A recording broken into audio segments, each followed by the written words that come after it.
श्याम दरबार में आने वाले भक्त भी इस बात को अच्छी तरह से जानते हैं कि वो तो सिर्फ भाव के भूखे हैं। इसीलिए सभी में अपने अपने तरीके से भगवान को भावांजलि देने की होड़ सी लगी है। इसी भावावेश में आकर कोई लोक लाज छोड़कर नाच रहा है तो कोई जयकारे लगा रहा है।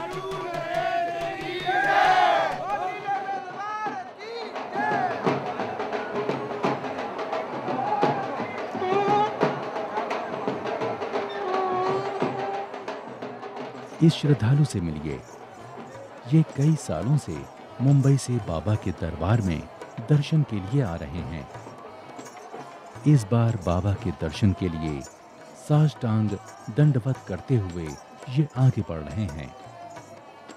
इन्होंने बाबा से अपने किसी काम के सफल होने की मनौती मांगी थी। मन्नत पूरी होने के बाद अब ये भगवान के दरबार में दंडवत होकर दर्शन के लिए जा रहे हैं। ऐसा करने वाले ये इकलौते भक्त नहीं हैं।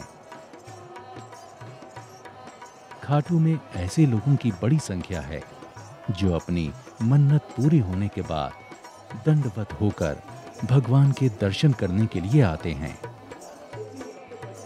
ये कलयुग के देवता हैं, ये हारे के सहारा हैं और हारे के सहारे के नाम से इनको जाना जाता है। जो सबसे दुनिया से हार जाता है तो इनके पास आता है, उनका यही एक सहारा है। मतलब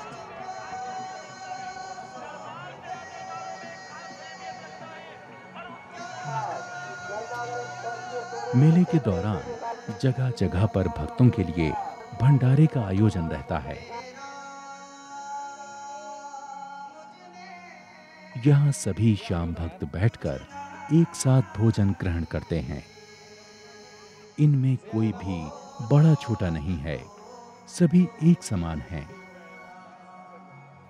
भंडारों में शुद्ध रूप से शाकाहारी भोजन परोसा जाता है। इसमें पूरी, सब्जी और खीर के साथ ही फल भी दिए जाते हैं। मेले के दौरान कई श्याम भक्तों ने तीर्थ यात्रियों को भोजन कराना ही अपने जीवन का लक्ष्य बना लिया है। इसी तरह के एक भोजन पंडाल में आइए हम चलते हैं, जो कई सालों से जरूरतमंदों को भोजन कराते आ रहे हैं। इनका मानना है कि मानव सेवा से बढ़कर कोई दूसरा धर्म नहीं।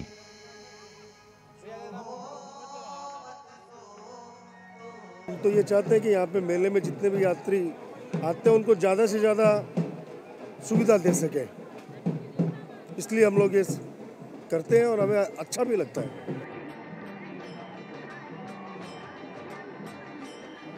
धीरे धीरे भक्तों का कारवां अपनी मंजिल तक पहुंचने लगता है।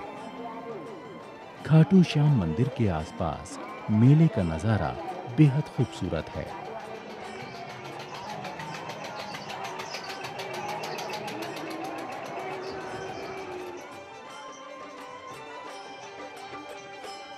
इस खूबसूरती में ग्रामीण जीवन की झलक साफ दिखाई पड़ती है। इसमें आवश्यकता की सभी वस्तुएं मिलती हैं। एक तरफ रंग बिरंगी चूड़ियां हैं तो दूसरी ओर राजस्थानी जूतियां। ऐसा लगता है कि यहाँ के लोगों को चटक रंगों से कुछ ज्यादा ही लगाव है। तभी तो यहाँ के कपड़ों की दुकानें रंग बिरंगे परिधानों से भरी पड़ी हैं। मंदिर परिसर के पास ही एक पंडाल में ध्वनि और प्रकाश की सहायता से श्याम बाबा और भगवान कृष्ण के जीवन से जुड़ी जीवंत झांकियां लगाई गई हैं। ये मूर्तियां जीवंत और बोलती हुई सी दिखाई पड़ती हैं। दरबार के बाहर बाबा को चढ़ाए जाने वाले प्रसाद की कई दुकानें हैं। इनमें मेवा, मिश्री और तरह तरह की मिठाइयां बिकती हैं। एक कोने में ताजे फूल मालाओं की दुकानें हैं और इन्हीं दुकानों के बीच ये दुकान बाकी से काफी अलग है। यहाँ पर बाबा श्याम से जुड़े हुए चित्र और साहित्य बिक रहे हैं।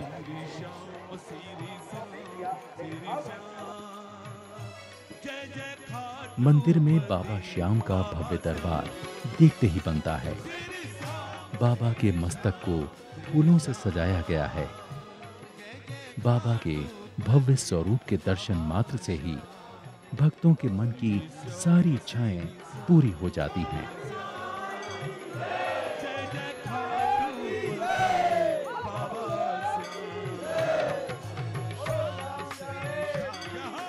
जैसे जैसे अंधेरा छाने लगता है, भक्तों का समूह दर्शन करके अपने अपने घरों की ओर लौटने की तैयारियों में जुट जाता है।